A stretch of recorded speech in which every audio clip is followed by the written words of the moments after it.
Hi everyone, Angela here with Windows and Waves. I got a request from one of my viewers asking to talk about hopelessness. That a lot of you who have either kindled or are doing a long taper or had to cold turkey feel like it's never going to end, that you're not going to heal, that this is what you have to live with for the rest of your life. I have to say that I never went through that. I feel kind of lucky, and I think a lot of that had to do with the fact that I didn't know that I was suffering with benzo withdrawal until literally like 4 months ago. I thought I seriously could not figure out why I woke up every morning feeling like I had a hangover when I hadn't had a drop to drink since 2016. I've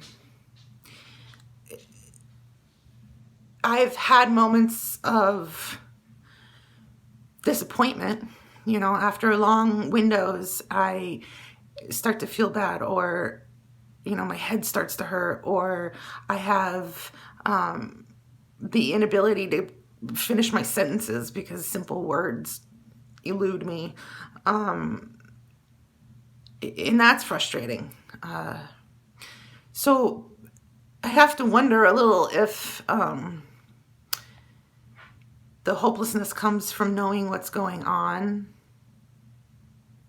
and knowing what you're sitting in. Is it better to not know and just wonder if you're ill, if there's something wrong with you?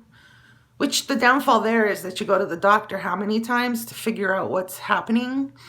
I don't know how many blood draws I had to find out that everything's fine. So many times. The only thing that's up is my cortisol level and my cholesterol, just a teeny bit. But for the most part, I'm in, great shape on paper. I'm grateful to the Facebook boards and the people on YouTube for giving me the information that I need.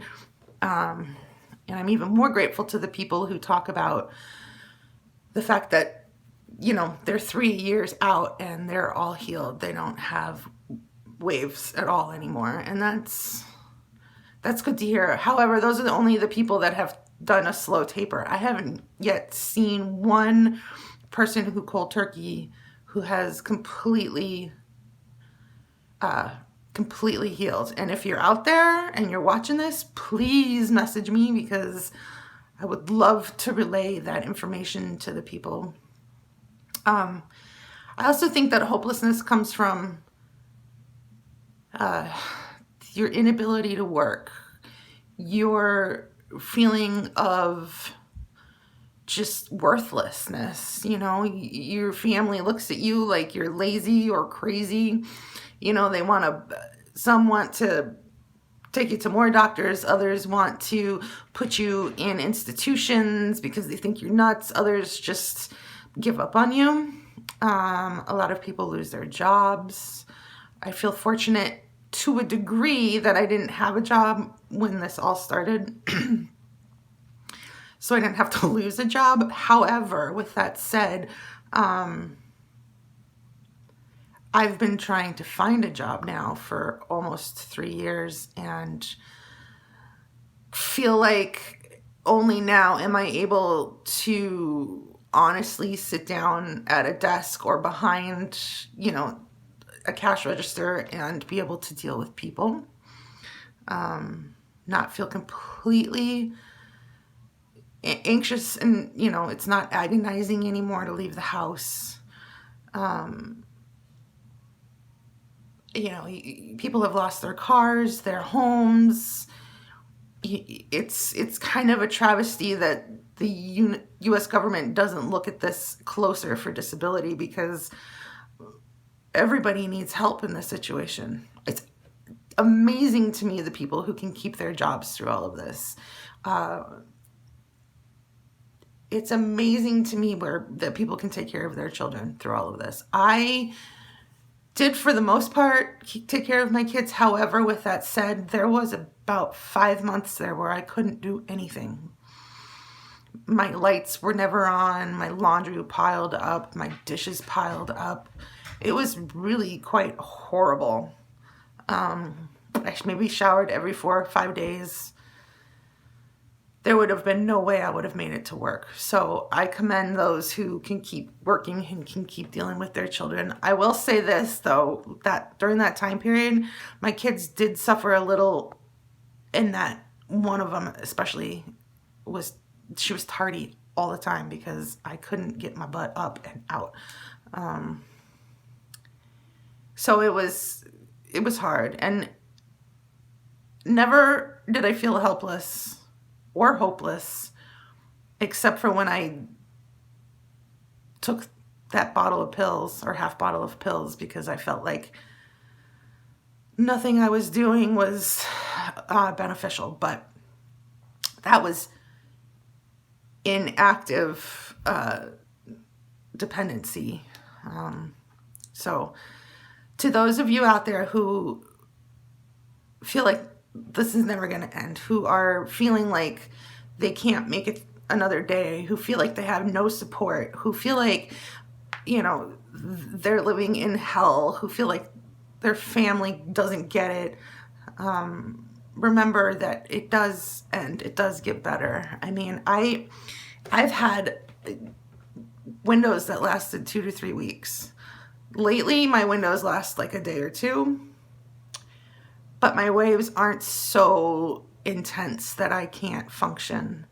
I've been sitting on a headache for 4 days now.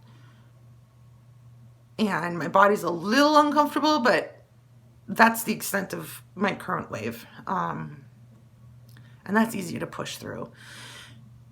So it does get better, I promise. You also get stronger.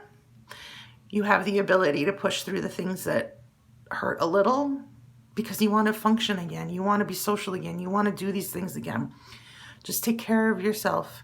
Eat well. Shower as often as you can. Have a friend come and help you clean. I had one. She's like my little guardian angel. She always swoops in when I have a difficult time. Find somebody to be there with you, for you. And if you're losing your house or your car, put an ad out.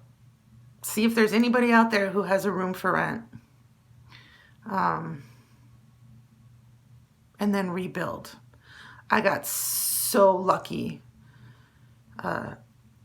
for a few reasons. One, I am on a fixed income, so I knew that the money was going to be coming in. And two, when I started to lose grip of my financial situation completely, my ex-husband allowed me to move back into the picture. I have to, and it's helped greatly, but now I need to find a job. But you will get to a point where you want to find a job, that you don't want to be on the couch anymore. You don't want to be watching Netflix for hours a day. That you want to get up and take a shower, that you want to go walk with your dogs, that you want to go work out, that you want to go to the mall, even if it is just to walk in circles. It gets better. Hopelessness makes sense, but don't waste all your energy on it. Waste is not the right word. Put all of your energy towards getting better, even if it feels like you never will. I would love to hear people's stories or opinions about this. Everybody's a little different. However, we're all the same. And I would love to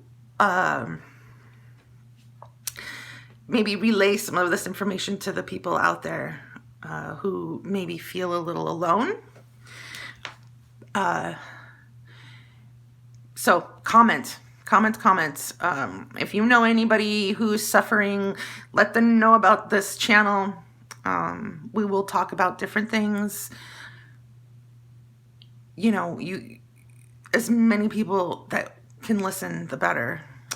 Subscribe if you haven't already, and like my page, like the stories, like the episodes. If you don't want to comment publicly, I do have a email address. It's called windowsandwaves@gmail.com. So that's windows, the letter N, waves at Gmail. Email me, write me stories, anything. I am here and I will listen and I will respond. I hope you're all having a great day. Angela with Windows and Waves.